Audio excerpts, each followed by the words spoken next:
If you've ever found yourself obsessing after a neutral message, an unanswered email, or a vague facial expression, then welcome to the club.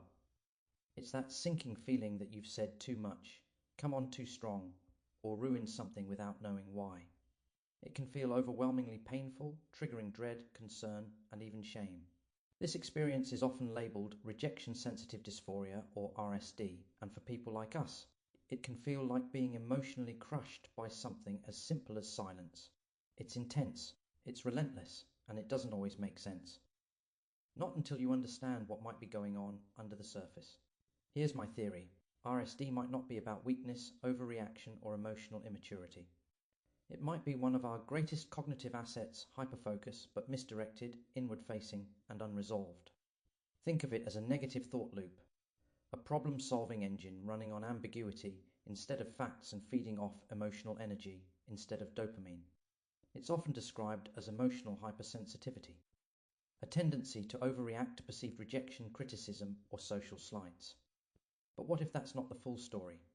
In this chapter, I want to offer a new perspective, one that challenges the emotional deficit framing. Based on my research paper, I propose that RSD may be a misapplication of one of ADHD's most powerful cognitive traits, hyperfocus. RSD isn't just sensitivity. It's problem-solving in overdrive. People like us are celebrated for our ability to hyperfocus.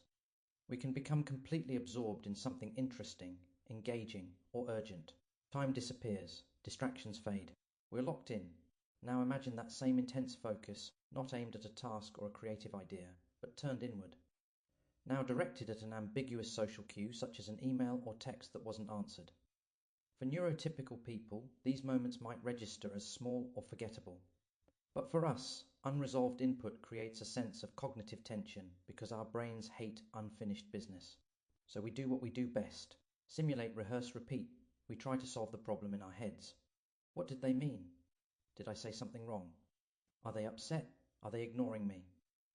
This is an intense negative thought loop, or more accurate, inward-facing hyperfocus, where your attention latches onto unresolved social input and tries to run simulations until it finds resolution. The problem is, though, resolution never comes. It appears like emotional dysregulation, but underneath it's a kind of mental troubleshooting, only there's no clear answer, no dopamine reward, and no resolution. How this process works, let's break it down. You encounter social ambiguity, your brain, primed for resolution, enters a state of hyperfocus. It simulates possible scenarios endlessly. You get no feedback, so the loop doesn't resolve. Stress builds, which trigger cortisol, adrenaline, dysphoria. This isn't just overreaction. It's a cognitive feature, a strength used in the wrong context. The result? Exhaustion, doubt, and emotional pain. Not because we're weak, but because our brains are trying to solve a puzzle with missing pieces. Why this reframe matters? Reframing matters because it shifts the blame. Traditional models teach us to view this as oversensitivity or something to toughen up against or ignore. But that assumes the emotions are irrational. In the inward hyperfocus model, the emotion isn't irrational. It's the natural output of a powerful brain stuck in a loop with no off switch. It's not an overreaction. It's an unfinished equation. How to interrupt the collapse? You don't need to feel bad about feeling bad. But you do need tools that interrupt the simulation. Here are 4 you could try. Sensory disruption: use physical interventions such as drink cold water, listen to music, fist clench, tapping the table with your knuckles, squeezing your earlobe to redirect the brain from internal simulation to external input. Name the loop. Give it a name and say it out loud. Maybe write it down too. Try to rationalize the process like one of these. I know you, your inward-facing hyperfocus. This is X, lacking facts and evidence as usual. My hyperfocus is turning in on itself. Time to focus on something interesting until I get more information. Hey loop, I don't partially want to deplete my cortisol levels. Let's watch something enjoyable instead. Time buffer build-in delays before you respond to perceived slights. Let your nervous system cool down.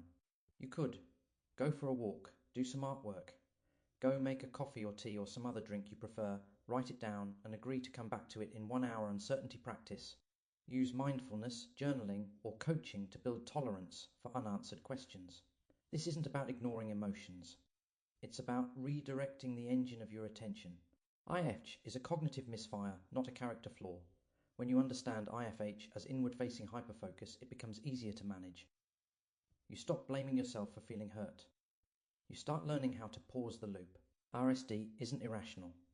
It's your brain trying to solve the wrong problem with the right tools.